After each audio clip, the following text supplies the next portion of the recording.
want to say from the bottom of my heart, I'd like to take this chance to apologize to absolutely nobody.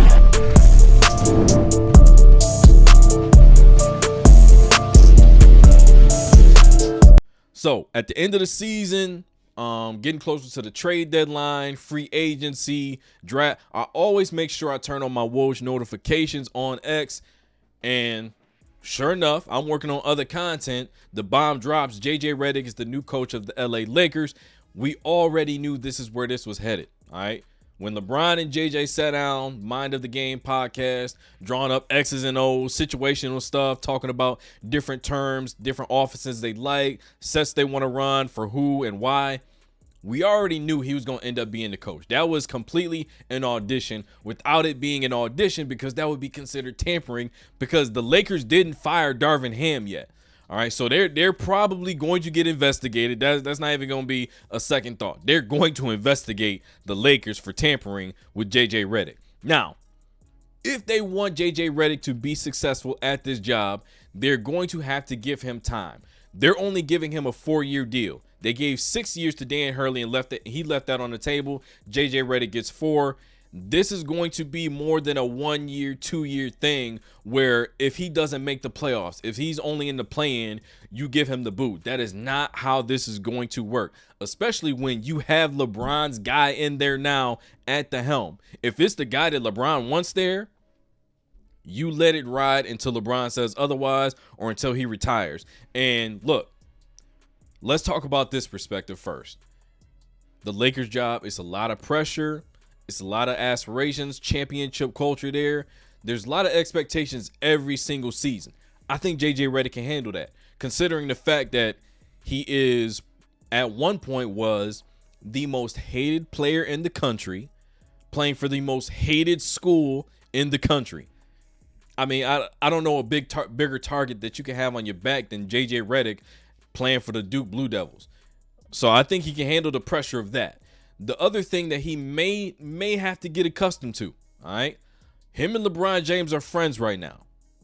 Doing the podcast, friendly conversation. But when you get in the trenches, the conversation changes a little bit. The tone gets a little bit hot. You start talking and communicating in a different way. You got to be able to navigate that, because right now it's buddy-buddy. It's not going to be like that in the season, especially when things go wrong and everybody else in the locker room knows that you're LeBron's guy and you're going to put LeBron's best interests above everybody else in the locker room. You're going to have to learn how to navigate that. Now, for me, I'm looking at the Lakers team as currently constructed. Everybody must go who is not named Austin Reeves, LeBron James, Anthony Davis. I'm going to use D'Angelo Russell as trade bait. He has a decent contract coming up. See if I can move him.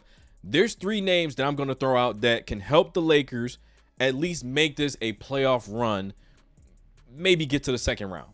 At least be a 6th seed. Paul George, Donovan Mitchell, Klay Thompson. If you are able to acquire 2 out of those 3 names, you're going to have a successful season. If you get all 3, rather impossible considering what you got to pay Reeves, Bron, and Anthony Davis.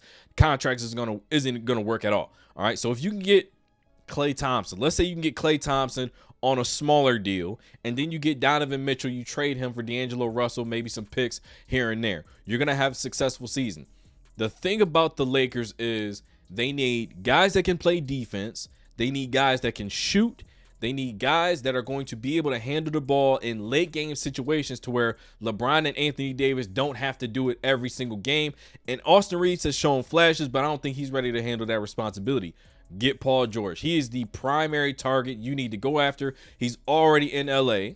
All right, so you don't even have to worry about traveling and all that. He plays in the same building as of right now until they move on to another building next year. But I think Paul George has got to be numero uno. See if you can get Klay Thompson to a deal, that's a little bit smaller, not the max deal he's probably looking for. But he said the other 29 teams are on the table, and considering the fact that he himself has ties to the Laker organization with his dad being a champion there, in my opinion, I think you got to go after PG, see if you can get Klay Thompson on a smaller deal, and sprinkle in some shooters and some defenders around those guys. But JJ Reddick has got to at least be a 6th seed to keep the heat up off of his back, because the Lakers is not an organization that's known for keeping coaches around a long period of time.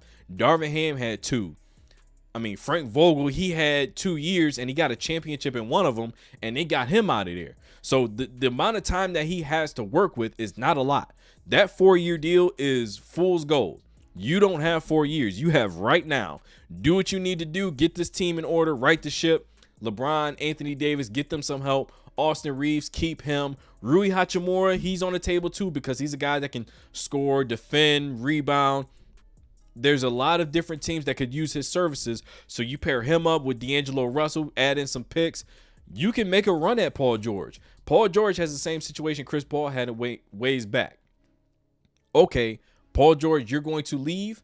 Sign here and then we'll trade you. There's a certain terminology and how that type of contract is constructed. It's not exactly a sign and trade per se. So that's a little bit, you're going to have to work that out. But I would imagine those 2 names will at least be in the conversation if that deal goes down. But that's what you need if you need JJ Reddick to be successful right off the bat. I'm thinking 6 seed, maybe over under 48 wins. But that's like I said, he doesn't have a lot of time. That 4-year deal is not a 4-year deal. That is a 1-year probationary period. And if it's not looking good this season, he going to be on the chopping block at the end of the season. Get this video a like, subscribe to the channel. Let me know in the comments. Over, under 6 seed for the Lakers. Over, under 48 wins. That's one more for the good guys. I just want to say from the bottom of my heart, I'd like to take this chance to apologize